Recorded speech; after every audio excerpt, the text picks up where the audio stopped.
Inside Michigan Football is presented by Meijer. Hi again, friends, and welcome to another edition of Inside Michigan Football. Doug Karsch alongside the captain, John Jansen. And as you can see, the head coach, Sherrone Moore, is with us here for our bye week show. And Coach, how do you feel about your team going into this second bye week? Ready for the bye week. Excited for it. Need it. We all need it emotionally, physically, mentally. So I think it's going to be good for our football team. How much of what you guys had last year, a late bye week going into the Northwestern game and then obviously Ohio State. Now you've got 3 games. How much are you using what you learned and what you did last year this year?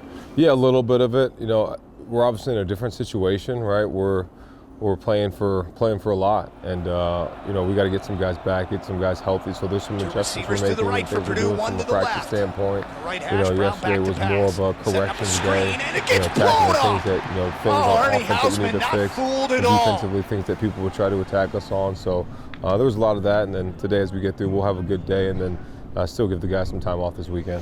Well, let's get a little bit into what you hope to fix. What's on the to-do list that you'd like to see get better with the week off? Offensively, just continue the passing game, you know, spacing, route timing, footwork with the quarterback, just the little things, little details. In the run game, continue to clean up the things we need to.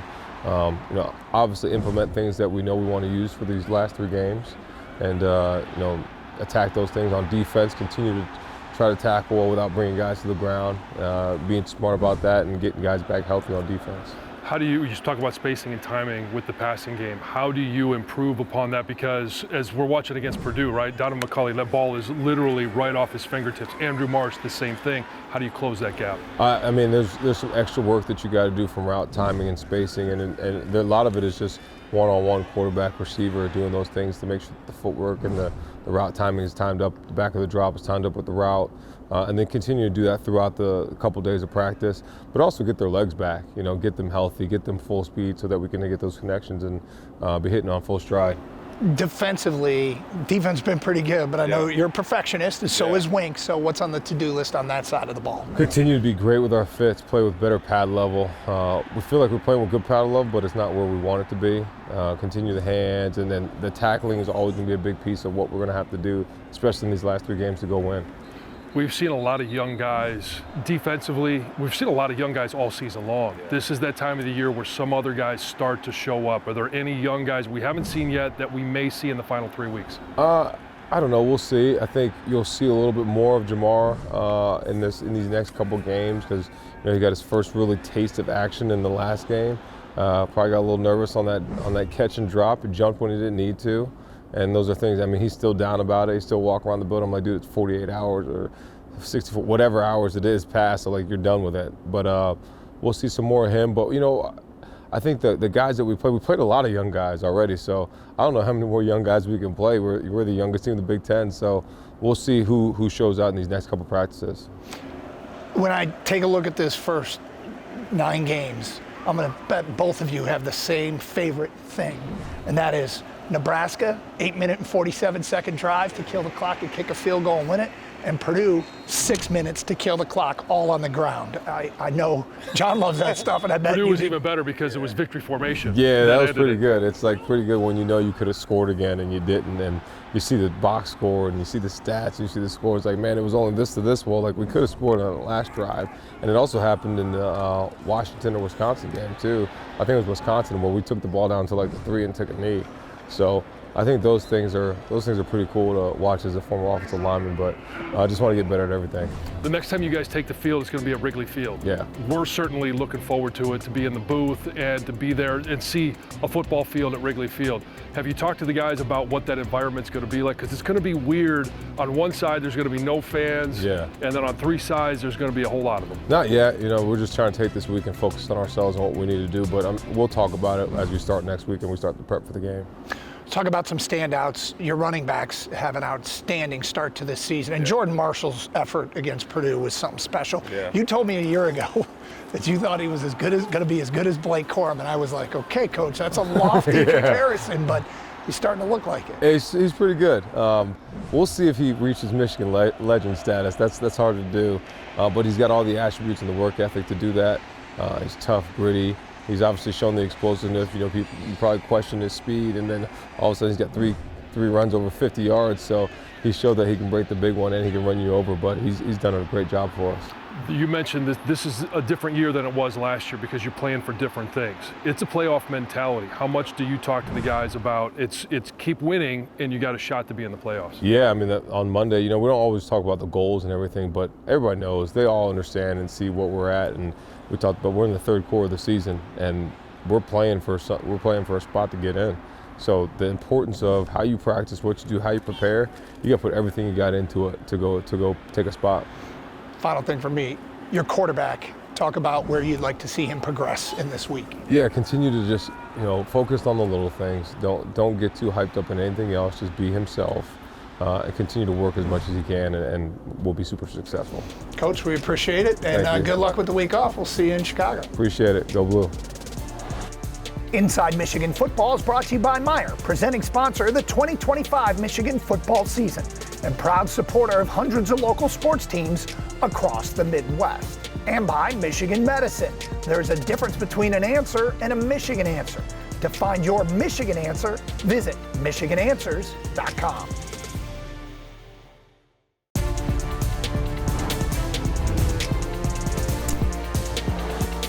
All right, John, let's talk about where this team is. First of all, after USC, things look kind of bleak, and you start thinking about what's a realistic goal. Try to keep winning games and get to the one at the end.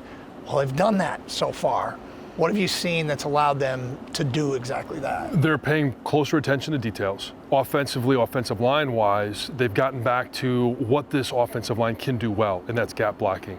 They're using, the fullbacks, Max Bredesen, as a guy that's going to pull instead of pulling the backside guard and tackle. That's been really nice. They still need to improve in pass protection, and hopefully this week is one of those things where they'll be able to solidify that pass protection.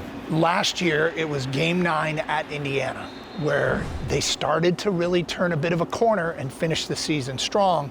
Next time out is Game 9. You've been a player. What's it like at that point in the season? Well, you start seeing the light at the end of the tunnel, and you know that there's only 3 weeks left. And anything that you wanted to accomplish. Now, last year, a lot of those goals couldn't be accomplished. This year, they're all right there for them. So defensively, in that 20-15 loss, you started to see a defense that really started to gel, and then they took off against Northwestern, and then we know what they did against Ohio State. That's the type of enthusiasm and confidence that we need to see against Northwestern, against Maryland, leading into the Ohio State game. Then you talk about learning curves for young players, and specifically offensively. There were many snaps on the final drive against Purdue where they never gave the ball up, where there were 7 freshman-eligible players on the field. Those players have steep learning curves. How much better can they get in 2 weeks between games? Well, they got to take a look at the film and look at the things they did well. That's obviously one of them. But really look at the things that they didn't do well and make notes of those. And so when they go out to practice, whether it's Tuesday, Wednesday, Thursday, or it's next week, be intentional about working on those things that you have to. And if you have to write it on your glove, whether it's a pass set, whether it's, hey, I'm doing this in man coverage, make a note. And so that when you are in those situations in the practice field, you are addressing them and you're trying new things and exposing yourself to new things so that if you can have success on the practice field, you'll gain the confidence you can do it in the game. Okay, and defensively, since USC, they really handled Damon Williams, who's been slicing up everybody before and since. Aiden Childs took it to a top-ranked, second-ranked Indiana team. He had his best game. Michigan shut him down. And Purdue had their lowest offensive yardage output of the season. Wink Martindale, these 3 games, has really dialed it up. He has, and it's going to have to be disciplined against a Northwestern team that doesn't make a lot of mistakes. You're going to have to be disciplined, that same discipline. Against Maryland, you've got a quarterback much like Damon Williams that's a dynamic quarterback on the ground, through the air. All of that leads up to playing against an offense that's led by Julian Sayin that is maybe not have the top-end talent at receiver that they had last year, but they are still some of the best in the country. All right, so we'll have much more here on Inside Michigan Football, including from the field to the booth. Life after football for a Michigan legend.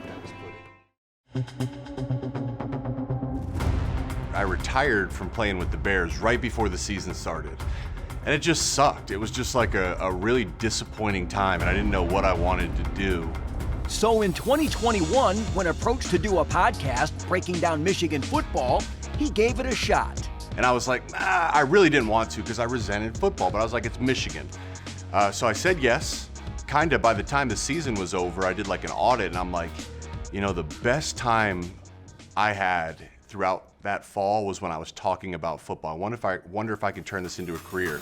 He has indeed turned it into a career with glowing reviews. After calling the Michigan spring game in 2022, the Big Ten Network offered him a full-time job.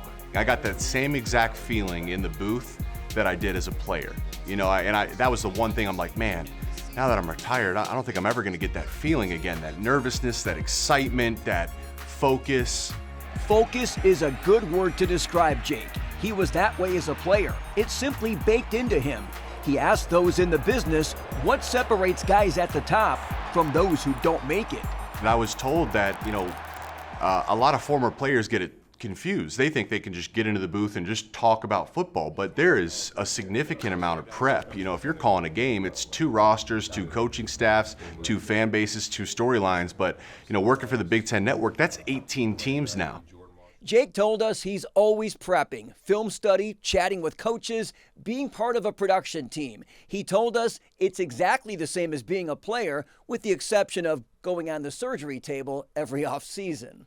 I love the pressure of the moment. It forces me to be at my best. And then when you have a great call that comes from preparation, it's that exact same feeling as catching a pass on 3rd and long. His first game in the booth was Michigan hosting Hawaii. I mean, I literally had like tears coming down my eyes, you know, in the booth before we came on air, because this place is just so special. The Columbus area native is forever part of the tapestry inside Schembechler Hall. A captain, 2-time All-American, and a Mackey Award winner. The next step for us is we want to start a family, and I cannot wait to take our children here in Ann Arbor and show them everything, the facility, but also some of the cool individual accomplishments as well. Professional goals, what does the future hold for you? Just to continue to perfect my craft and try to grow in this industry. Like, to me, I'll know that I've reached the standard. I want to call Ohio State Michigan one day. I know I could do that game in an unbiased and fair way, and I would do right by the rivalry, and that would just be a dream come true. I mean, I can't think of a more fulfilling opportunity than to be in the booth for that one day. Wouldn't that be a full circle moment? For Inside Michigan Football, I'm Ed Kingerski. It's time for our Al Rosteele Man of the Week. It's been said and proven to be true that video is the lifeblood of any college football program. Back in 1988, Bo Schembechler made one of his graduate assistants Michigan's first ever video coordinator. And years later, Phil Bromley is still going strong. What we are is a resource. We're basically a visual library for the team and for the coaches and the players. That's my number one job, is to make sure that I have the resources available for them so that they can make decisions based on information that they view. And while the goals of the video team remain the same, how they do their jobs and present the information is remarkably different. We've been able to give them an unbelievable amount of visual resources and information.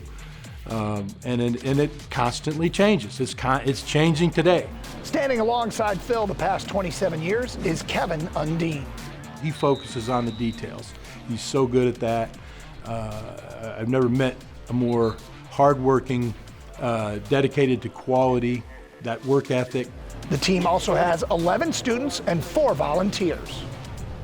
Recording live video from as many as 5 manned and 16 remote-controlled cameras into computers, which then gets logged and clipped into various folders, is a complex undertaking. I don't like the idea of putting someone on a single job. Everyone learns everything.